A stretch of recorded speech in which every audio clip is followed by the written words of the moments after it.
Hello everybody, this is Fernando for the latest Ghosts and Spirits video. Alright, let's go ahead and we'll start this new series here, again based on your suggestions. This one has been suggested for the longest time. It's been suggested both in my Cryptids and Monsters series and then also my Urban Legends, and I thought I would finally talk about it here and fit it in with the Ghosts and Spirits series because it seems like it definitely fits here the most. Very fascinating to consider that it can fall under all three categories when one thinks about it. But here in this case, at least, I'm finally talking about it as a favor for everyone here as your loyal viewers. And with this brand new video, I'll try to say as much information I can with regards to its origin. Very famous ghost, possibly one of the biggest all-stars, if you will. And of course I'm talking about the ghost known as La Llorona, which to this day remains as famous as pretty much when it first started, who knows how long back. This is one of those things where everybody knows about La Llorona. Even in its most basic, simplest form, people know the history of it. It's a lot like the idea of Superman. Even when somebody is a non-comic book fan, they at least know of Superman, know of his origin, his name, and so forth. Here, even if somebody doesn't know anything about ghosts or about spirits, they still know about La Llorona. So here are at least all the information that I could find with regards to how this particular ghost and spirit and its legend started.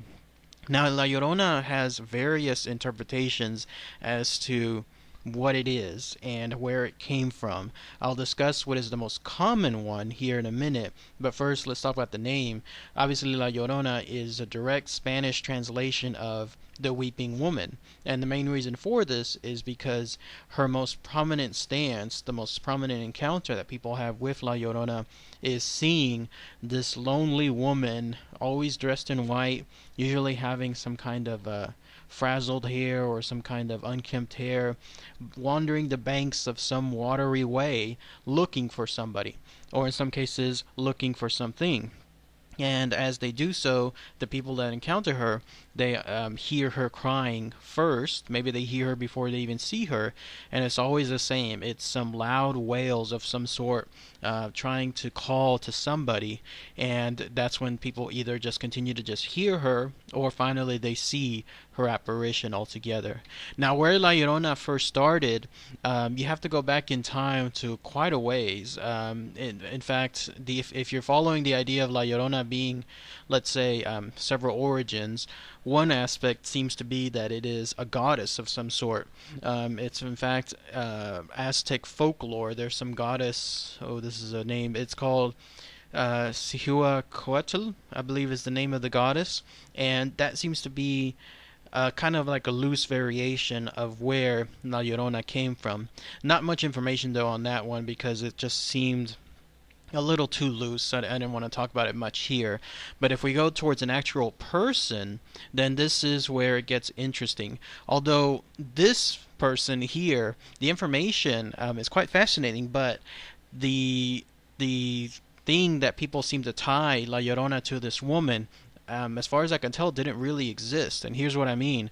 If you're trying to tie La Llorona to an actual woman, you have to go to a woman that goes by several names.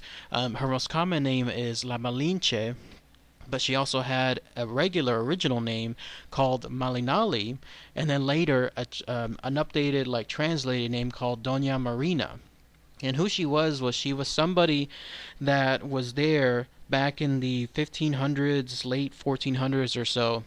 And she became a pretty prominent figure in Aztec legends because whenever this guy Cortez came to Mexico to try to essentially take over various parts of Mexico, Hernan Cortez, he eventually met this woman. And this woman played that vital important part because she was one of the very few translators to work between different regions. Like, she spoke multiple languages. And so anytime Cortez would wander around certain parts in what was then or would be later Mexico, he in turn used her as a great way to get advice, to translate between different regions, to even in some cases obtain like secret information.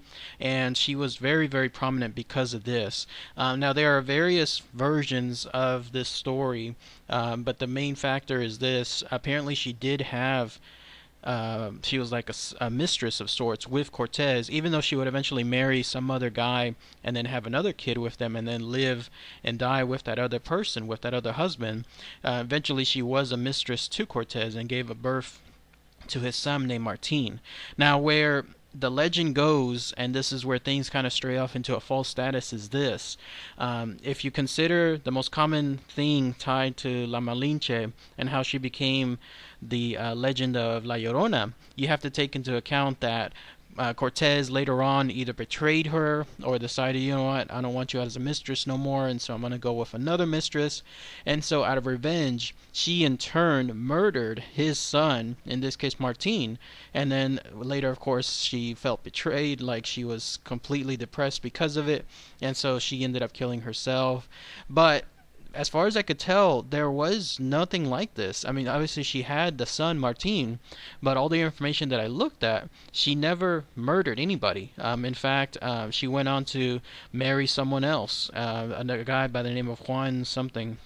And she had a family with him, and this her son Martin went on to live like a regular life of sorts. Eventually he ended up dying on his own, somewhere in Spain, but the key thing was she never murdered any son altogether. So how this woman La Malinche will later be tied to the legend of La Llorona, I don't quite see the link to it. The closest that I think that people could link together is this. Many people see La Malinche as a very revered woman because she was essentially the one that helped make things somewhat peaceful there in Mexico as Cortez was battling various factions and then gaining new lands. If it wasn't for her peacekeeping abilities and the ways that she was able to communicate with several of the different regions, then things could have been far, far, far more warlike. That's one side. The other side is this, and this is where the treachery comes in. Rather than her killing her son, metaphorically, people seem to associate her with killing the regions altogether because she in some essence betrayed them whenever she partnered or aligned herself with Cortez.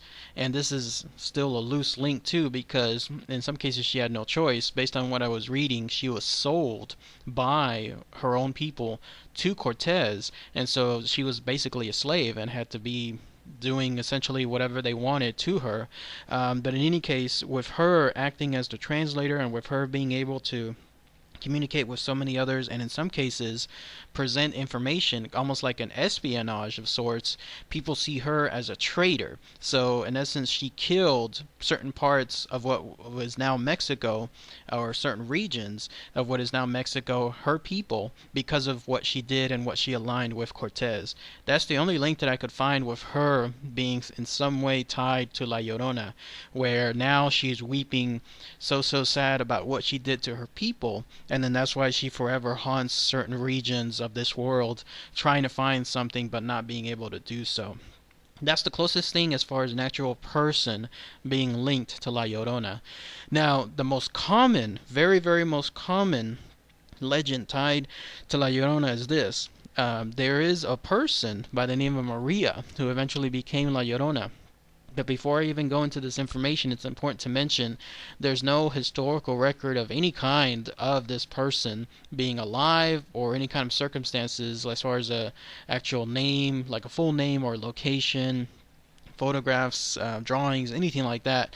This just seems like a version that somebody made up somewhere, and then people liked it, and it took on a life of its own. And so that's why when I present this information, keep a little bit of thoughts in mind that for all intents and purposes this is probably almost as unreal as anything else. But here's how it goes. This is the most popular version. There was a woman named Maria who, for whatever reason, decided one day to kill her children, and what led to her doing this was this.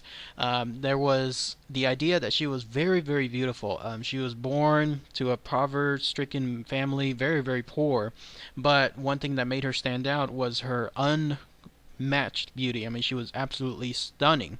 So she had both wealthy men and poor men essentially courting her all the time. Finally, she met this one guy who was a wealthy man of some sort, and he saw her, she saw him, they instantly fell in love, and for some reason she knew and had heard about his womanizing ways, but she decided to still stay with him and decided to make him her husband. So they get married, they have children, and later on in life, though, as the children slowly grow up, they're still small children, give or take, maybe a couple years old. And as this is happening, she starts noticing that her husband now is starting to become unfaithful. Either that or he's no longer paying attention to her at all. In fact, some versions of the story state that this woman, Maria, decided that she was going to take actions into her own hands once one of two things happened. Either A, she saw her husband now truly having affairs with other women, and so she decided, you know what, he loves the children so much, I'm going to hurt him where it hurts most, and that is through killing her children. So what she did was, once she saw this happen, she snapped, she grabbed the children, she took them to the nearest river, threw them over, and then immediately regretted what she had done and tried to save the children. But it's that circumstance where it's too little too late. No matter what one tries to do, there's no way that they could be saved, and so helplessly she just saw them go far off into the river and never to be seen again, presumably, of course, to drown and die altogether. That's one version. The other version is that the husband never really had like any kind of affair, but he definitely paid much more attention to the children rather than her. And so out of her own jealousy, out of her own spite, because here was somebody who was so beautiful and was used to having so much attention drawn to her, now that the husband was with her for several years, he could care less, it seems, and all he wanted was to care for the children. Well, she herself was again very bitter, and out of spite, she again took the children and then threw them into the river. But again, that's when she became remorseful and decided that she wanted to try to save them, and that's where the legend of La Llorona comes. So you have one version where it's the husband causing her to snap, and then you have the other version where it's more of the woman, in this case Maria, being more of the evil person, and then that's when she herself does this dastardly act all her on her own. So those are the two versions that are the most popular ones, but again, there's no physical evidence, nothing of any kind as far as any known person or location or anything like that as far as her appearance. But those that for whatever reason, that's the tale that seems to have swept this legend, and as far as her as being a ghost. As far as where she's encountered, the most common thing again seems to be riverbanks because of what she did to her children, and that's where people see her walking those riverbanks, usually at night. She appears as like a restless spirit of sort. Apparently she haunts the Santa Fe River. Like, this is one of her most favorite locations there in New Mexico. So if you happen to be in any part of the Santa Fe River in New Mexico and you're there at night, then you're going to have a good chance of first hearing her and then finally seeing her altogether. Here's some encounters, in fact, that people have had. There was a guy named Patricio Lugan. When he was a boy, he said that he was in New Mexico, and as his family, they were alongside some creek of some sort there in New Mexico, city by the name of Guadalupita, New Mexico, and they were sitting outside just talking when they all noticed what they saw was a tall, thin woman walking alongside the creek. And she didn't really stand out until a certain point happened. Whenever the woman started to walk towards the water, she actually started to float right above the water. She went straight across the creek, again floating alongside the water the whole way, and when she reached the other side, that's when she went up the hill and then eventually just vanished on her own. And then of course that's when the whole family realized, oh my goodness, we just saw La Llorona. So they went to the location where she was last at, both before the creek and after the creek, and they could not find anything. No footprints, no indication that she was ever even there. But of course, they completely just saw her in front of their own eyes. There was another variation of this tale where La Llorona appears to people kind of like as a warning. If you have, let's say, a really heated argument with your family, whether you're the son or daughter, or whether you're the mother or father, and you have a really heated argument, La Llorona tends to appear afterward in front of the people to remind them it could be worse. I mean, look at me when it comes to consequences. In fact, there was this guy, Epifanio Garcia was his name. He was a boy at the time. He said that he had a huge argument with his mother and father. And so after this, he took his brothers and they decided to just go towards a village nearby Santa Fe, New Mexico. And they just wanted, I guess, some peace and quiet to be away for a while. But he said as they did so, they were there. I guess they took like some kind of horse of some sort that had a wagon. And when they did so, there suddenly a woman appeared who was wearing a black tapelo and then a black net over her face. And not only did she appeared right between the seat next to them. So one was sitting on the left, another one was sitting on the right. The middle space was empty, and then suddenly that's when she appeared. And so they just sat silently, knowing exactly who was there sitting with them at that moment. And finally, when nothing else was occurring, they decided to turn the horses back and head back home. That's when she said, "I will visit you again someday when you argue with your mother." So again, she seems to appear as sort of a forewarning that if something like this happens again, if something is bad happening with your family, and let's say that person is the cause of it, then she will be there to make sure that there are worse things that can happen to the person. Also, as far as an actual location, outside of a river where she frequently appears, apparently in Santa Fe, New Mexico, there's a building called the Public Employees Retirement Association.